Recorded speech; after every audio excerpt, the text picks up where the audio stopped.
बाणांपैकी बघा ही नवीन माहिती, कामदेवाच्या 5 मुख्य बाणांपैकी एका बाणामध्ये अशोकाच्या फुलांचा समावेश असतो. आता सीताशोक झाड ना इतकं सुंदर असतं, असं डेरेदार लाल लाल लाल सुंदर असतं.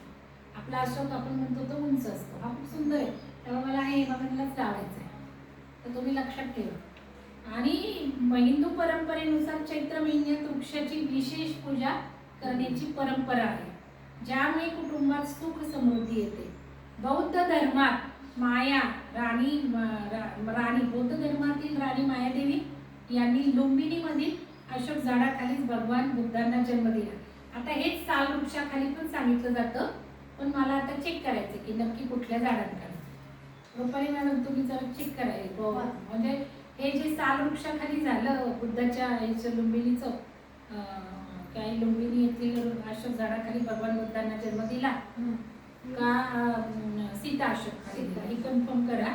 मग बौद्ध धर्मात सुद्धा हे झाड शांतता आध्यात्मिक जागृतीचे प्रतीक मानले जाते. जैन धर्मात महावीर स्वामींना आध्यात्मिक ज्ञान याच वृक्षाच्या छायेत प्राप्त झाले होते, त्यामुळे हा वृक्ष सर्वच धर्मात पूजनीय आहे.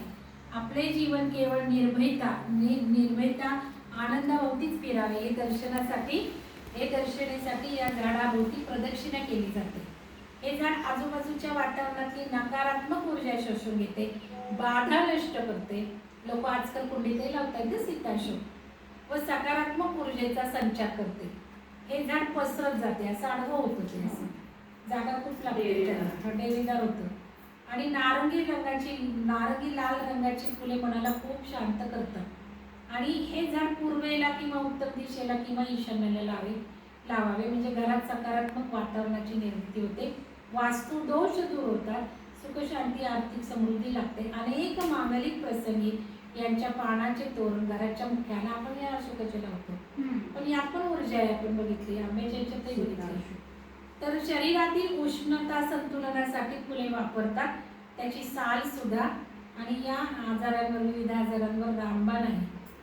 याला स्त्रीच्या आरोग्यासाठी तुम्हाला माहिती का अशोक अरिष्ट गर्भाच्या याच्यासाठी पिरियडच्या समस्यांसाठी ते वापरले जाते. आता वाचते रक्तचंदनाचं झाड. आता हे मला खूप आवडले रक्तचंदन, मला हे मंगलला लावायचं, सीताशोक पण मला लावायचं. बघू आता कसं काय होतंय. आता हे खूप दुर्मिळ आणि पवित्र मानले जाणारे, आपण जी माळ घेतली ना तीच या झाडाची बद्दल माहिती. रक्तचंदनाचे झाड अत्यंत दुर्मिळ व पवित्र.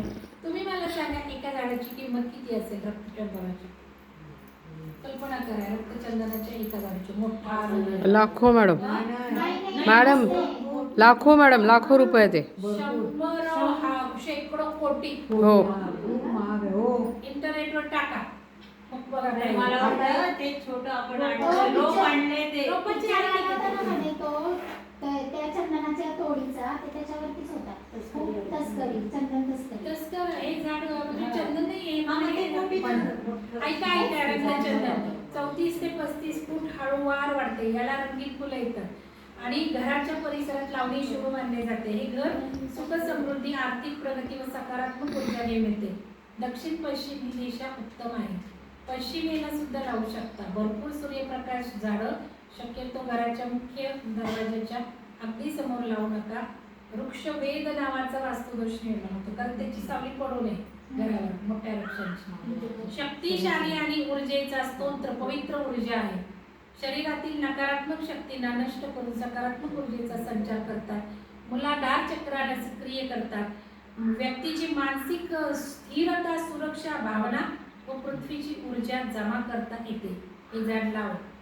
आणि आज्ञाचक्रावर टिळ्याने प्रभाव पडतो व ध्यान चांगले होते, अंतर्ज्ञान क्षमता मजबूत होते, मंत्र साधना चांगली होते. मनाचे सुद्धा तेच फायदे आहेत.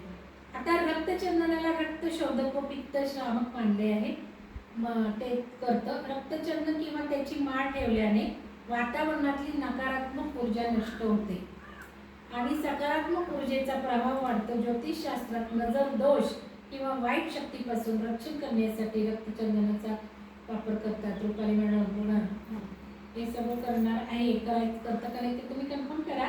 काही वेळेला इंटरनेटवर आपल्याला कन्फर्म करावं लागतं.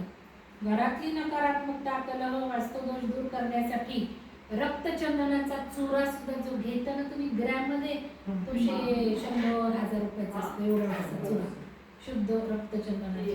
तिची भावनी पण उठण्या झालं आणि वेळा सुरू झाली की हा चुना कापडासहित जाळतात, त्यामुळे शुद्ध व ऊर्जावान वातावरण बनतो. तंत्र, वादान, जर दोष, वाईट शक्ती यासाठी बचावासाठी हे आध्यात्मिक सुरक्षा कवच म्हणून घाला. आणि मंगळवारी एका लाल कपड्यात थोडे रक्तचंदन, लाल गुलाबाची फुले व कुंकू एकत्र बांधून ते तुमच्या तिजोरीत किंवा पैसे ठेवण्याच्या जागी ठेवा. त्यामुळे धनलाभाचे योग होतात. शैव व शाक्त परंपरेचे पालन करणारे लोक याचा पूजेसाठी वापर करतात. रक्तचंदनाची माळ ध्यानासाठी वापरली जाते. डोक्यातील नसांना शांत करते आणि कुंडलीतील मंगळदोष शांत करते व मंगळ ग्रहाची शुभे फळ मिळवण्यासाठी रक्तचंदनाची माळ परिधान करण्याचा फायदा होतो. डोक्यावर टिळक लावल्याने सूर्यदेवाची कृपा मिळते. समाजात मान, मान्यता, नेतृत्व क्षमता व आत्मविश्वास वाढतो. भगवान गणेश, माता दुर्गा व हनुमानजी यांच्या पूजेमध्ये रक्तचंदनाचा वापर केला जातो. गणेशाच्या मंत्र जपासाठी रक्तचंदनाची माळ सर्वोत्तम आहे. कपाळावर, आज्ञाचक्रावर रक्तचंदनाचा टिळा लावल्याने आध्यात्मिक प्रगती होते, मन एकाग्र होते, आत्मिक शांती मिळते. पूजेमध्ये वापरल्या जाणाऱ्या पवित्र अष्टगंधामध्ये रक्तचंदन हा महत्त्वाचा घटक असतो. मुळासकट किंवा पावडर स्वरूपात गुलाब पाण्यात उघडून लेप लावले असतात. पिंपल्स, डाग, त्वचेची आग कमी होते, त्वचातील विषाणू तत्वांना बाहेर टाकते, डिटॉक्सिफिकेशन करते, रंग निखारतो. स्त्री तत्वाचे झाड आहे. मुकामार कमी होते आणि हाडे किंवा सांधे दुखत असल्यास रक्तचंदनाचा जाडसर लेप लावावा. उन्हाळ्याच्या दिवसामध्ये शरीरातील अतिरिक्त उष्णता, पित्त, डोकेदुखी कमी करण्यासाठी लेप फायदेशीर होतो. जंतुनाशक आणि दाहक विरोधी गुणांमुळे जखमा लवकर भरून येतात. याच्या पानांचा रस कृमीनाशक, सूक्ष्मजीव विरोध आहे. जखमा स्वच्छ करण्यासाठी त्याचा वापर करतात. पोळातील मध्यभागापासून बाहुल्या करतात.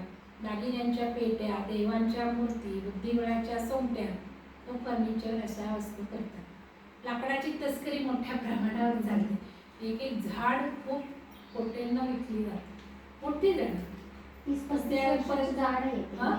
30-35 वर्षाचं झाड हो. म्हणजे तेवढं मोठं होत असतं. आपण किती असणार आहे पुण्यात नाही का आपलं मॉडेल कॉलेजमध्ये पेपर राळीचं झाड, साल आणि राळीचं झाड, त्याचं मी काढली माहिती. हिंदू, बौद्ध, जैन धर्माप्रमाणे पवित्र वृक्ष आहे. आजूबाजूच्या वातावरणातील नकारात्मकता शोषून घेते, सकारात्मक ऊर्जेचा संचार वाढवते. झाडातून निघणारे नैसर्गिक काय जे आहे राळ म्हणजे तो जो असतो तो मनाला शांतता देतो. घराच्या विशिष्ट कोपऱ्यात वावरत म्हणजे सालचे झाड योग्य पद्धतीने वाढल्यास म्हणजे सभोवतालच्या अनेक वास्तुदोषांचे म्हणजे हे सगळा दोष काढते. प्राचीन ग्रंथामध्ये या वृक्षाला देववृक्ष म्हटले आहे, ज्यामुळे घराच्या सीमांमध्ये मांगल्याचे वातावरण टिकून राहते. घराच्या मुख्य वास्तूच्या जवळ लावणे. वास्तुशास्त्रानुसार उंच मोठी झाडे दक्षिण किंवा पश्चिम दिशेला लावणे, त्यामुळे घराला स्थैर्य मिळते. घरातील पैशाची आवक टिकून राहते. ईशान्येला मुख्य दरवाजासमोर ही झाड टाळावे. ईशान्य कोपरा हलका मोकळा असावा लागतो. मोठे झाड लावल्यास सकारात्मक ऊर्जेचा प्रभाव अडकतो. सालच्या झाडाची सावली दुसऱ्या तिसऱ्या प्रहरात थेट मुख्य घरावर पडणार नाही अशी काळजी घ्यायची असते. याच्या पानांपासून हवा शुद्ध मिळते. शोषणाचे आजार रोखण्यास मदत करते. नैऋत्य भागास पुरेशी जागा सोडून लावल्यास सर्वात फलदायी ठरेल. पांढरट पिवळसर मलई रंगाची सुगंधी लहान फुले मार्च एप्रिलमध्ये येतात आणि मुलांपासून याच्या मुळांपासून केलेला मकरंद रस किंवा ह्याच्यावर गुणकारी आहे, काही काही गोष्टींवर तो गुणकारी आहे. झाडाच्या खोडापासून मिळणारे सुगंधी डिंक म्हणजे राळ घरात जळल्याने वास्तुदोष दूर होतात. घरातील हवेचे शुद्धीकरण होते. हे झाड भगवान विष्णूला अत्यंत प्रिय मानले जाते व आदिवासी झारखंड, छत्तीसगडमध्ये याला घरची देवी म्हणतात.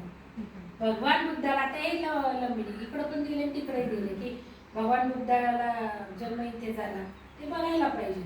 महापरिनिर्वाण म्हणजे देहत्याग देखील कुशीनगर येथे या 2 साल वृक्षांच्या मध्येच घेतला गेला. त्यामुळे बौद्ध परंपरेत याला अत्यंत पवित्र मानले जाते. आपल्याला हे कन्फर्म करायचं आहे. जैन धर्माचे 24वे तीर्थकर भगवान महावीर यांना साल झाडाखालीच कैवल्य ज्ञान म्हणजे सर्वोच्च ज्ञान प्राप्त झाले. सालच्या झाडाची रास मधासोबत जखमेवर लावल्याने जखम बरी होते.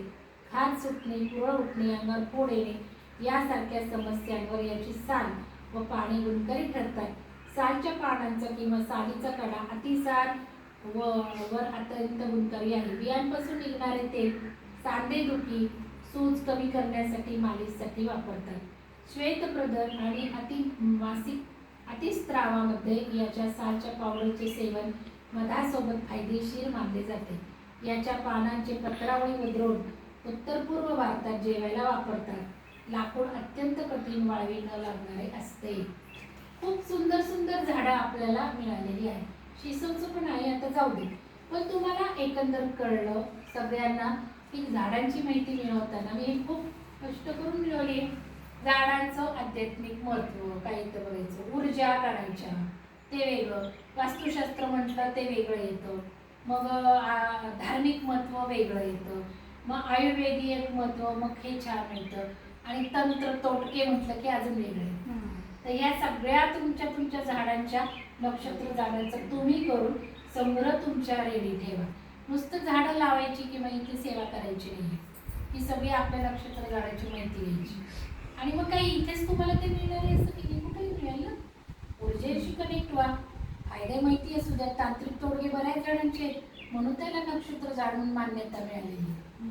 तर हे सगळं तुमच्या झाडाचं करायचं ना. आपला प्रोग्राम नक्षत्र झाडाचा तुम्ही सगळेजण पार्टिसिपेट करून पूर्ण होणार. चला, सूचना वाटते. धन्यवाद.